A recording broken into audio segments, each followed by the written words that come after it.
Protesters in Istanbul are out in force again tonight. It comes as the city's mayor is ordered to be jailed pending his trial on corruption charges. Ekrem Imamoglu is seen as key rival of the Turkish president. His detention is being denounced as politically motivated. It has also triggered the largest anti-government demonstrations in Turkey in over a decade.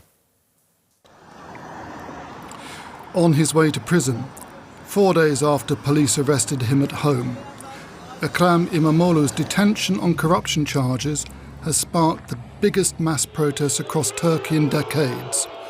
Tens of thousands are taken to the streets every night, often clashing with police.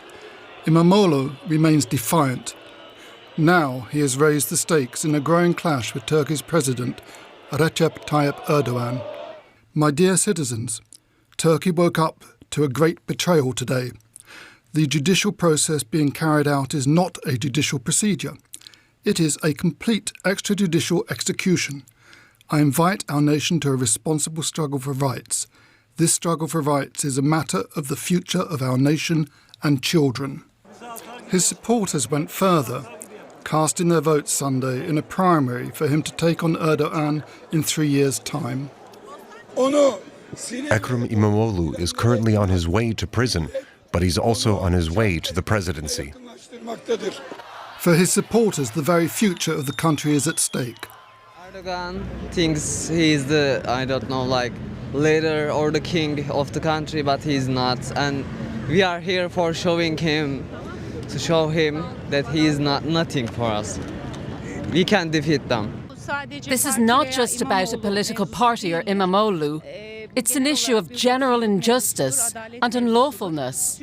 Turkey is being dragged into darkness, and it's been going on for 23 years. And people are tired of this. It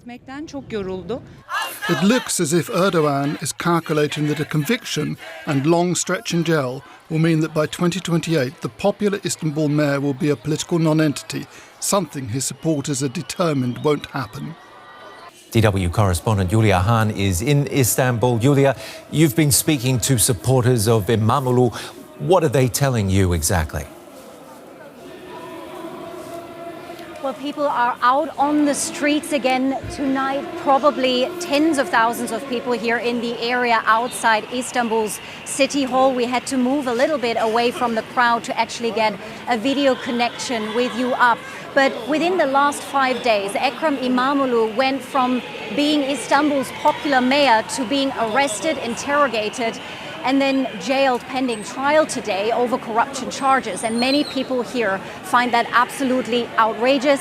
They think it's unfair, and they think it's a politically motivated attempt by the government to eliminate a key political rival of President Erdogan. You just said it, Imamoglu was the opposition's best hope for the presidential election scheduled for 2028. And many people here tell me it is not only about the fate of their mayor, but the fate of their country, the fate of Turkish democracy. Many here are afraid that Turkey will now take an even more authoritarian rule. And I think that to a large extent also explains why so many people have come out to the streets and protest. What is he himself saying about the court's decision? Well, Ekrem Imamoglu has denied the charges brought against him as, quote, unimaginable accusations and slanders. And he has managed to get a message out on his social media calling for nationwide protests today, and maybe most importantly, he has vowed to continue to fight. I think that is an important message for many of his supporters. His party, the opposition CHP, has called his arrest and the investigations a coup attempt against the nation's will, against what voters have decided. Ekrem Imamoglu has been elected mayor of Istanbul twice. He was just re-elected last year in 2024. So the opposition is clearly saying this has political motives. That's something the government has denied. They insist that the courts here in the country operate independently, but many people just find that incredibly hard to believe. And his party has gone ahead with primaries to elect Imamoglu as their candidate for president in the next elections. What does all this mean for his political career? Well, these primary presidential elections are basically a symbolic move. They have also called on ordinary people to go to symbolic ballot boxes and express their support for Imamoglu. I think this is just to emphasize how much of a popular politician he is, not only in Istanbul, but across the country. But with today's court decision, Imamoglu being put on trial, possibly sentenced, maybe slapped with a political ban, I think it's become incredibly hard to imagine that he would be a presidential candidate anytime soon. But the opposition, I should also mention, the Turkish Interior Ministry also removed him from the mayorship today. They suspended his mayorship, so he is no longer the mayor of Istanbul, Turkey's largest city. This is, of course, a very heavy blow, not only to Imamoglu's personal political career, but to the entire Turkish opposition. But the opposition is now trying to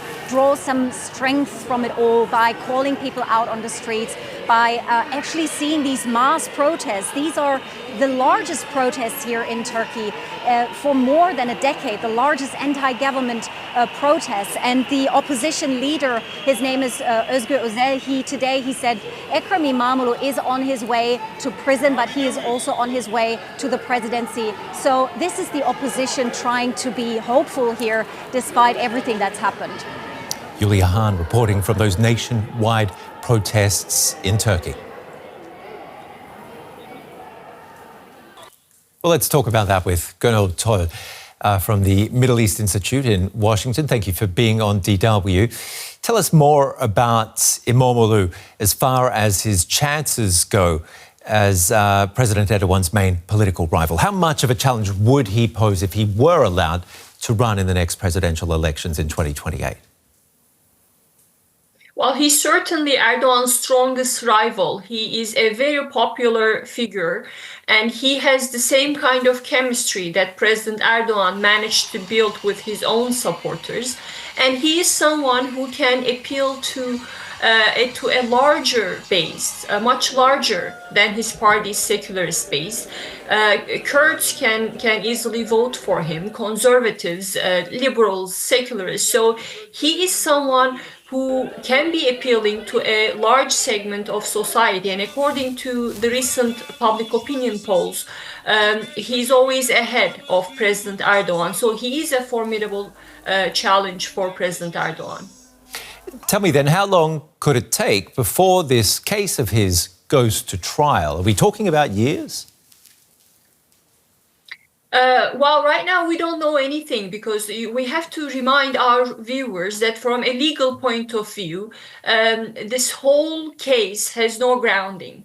If you talk to lawyers, the way they managed to, the way they built the case makes no sense from a legal point of view. So it is very much politically motivated. So we don't know what's happening at the moment. He even had trouble accessing his own lawyers. His lawyers were not granted the paperwork on time. So we know very little about what will happen next. What is for sure is Erdogan wants to keep him in prison for many years to come because he's facing a lot of domestic challenges. His support base has been waning. Economy is struggling, and more so after the events of the last 48 hours. So he will probably remain in jail. But the next question is whether Erdogan will manage to recapture Istanbul. That is something that he also wants to do. But with the recent ruling, Ekrem İmamoğlu was sent to jail on alleged corruption charges, but not the terrorism charges. So if terrorism charges had been linked to his case, then Erdogan will be able to recapture Istanbul, recapture the mayorship, and replace him with a handpicked candidate. And bring us back to public opinion. Hundreds of thousands are out on the streets of Turkey again for another night. Just how much discontent is there? It is very strong. And also the CHP leader recently announced that 15 million people turned out to vote in the CHP primaries today. And that's a huge number. That is 3 million more votes than the party had captured in 2023 elections. So that shows that there's a large discontent, and Erdogan's move managed to mobilize not just the CHP supporters, but also those who think that this is a critical moment in the country's democracy and they do not like what they see. So the street protests are also, they're not just in big cities, they've been spreading across the country to small cities, even to Erdogan's own hometown, Rize, where a lot of people took to the streets. Wow, that's very telling. Those primaries, of course, being held today by the main opposition party to choose Imamoglu as their candidate for president, even though he may be sitting in jail. Thank you very much, Gonul. Great talking to you. Thanks for having me. Well, for more, let's speak now to Sinan Ciddi. He's a senior fellow at the Foundation for Defence of Democracy and joins us from Washington, D.C. Great to have you on the show. So, Ekrem Imamoglu is often referred to as President Erdogan's main political rival. But how much of a challenge would he actually pose if he runs in the next presidential election in 2028? So thanks for having me. I mean, it's unclear now simply because we just don't know. It's a counterfactual. We don't actually know what damage he will do if he could successfully defeat Erdogan. But clearly Erdogan was worried enough to essentially, ban him or take extraordinary measures through the judiciary to essentially curtail his ability to stand as a candidate. And as a result of that, I think he was very worried about the possibility of him being declared the actual presidential candidate for the main opposition party. And he basically nipped it in the butt, basically by ensuring that ahead of today's primary election for the CHP, Imamoglu was incarcerated. So he was worried enough to take extraordinary measures.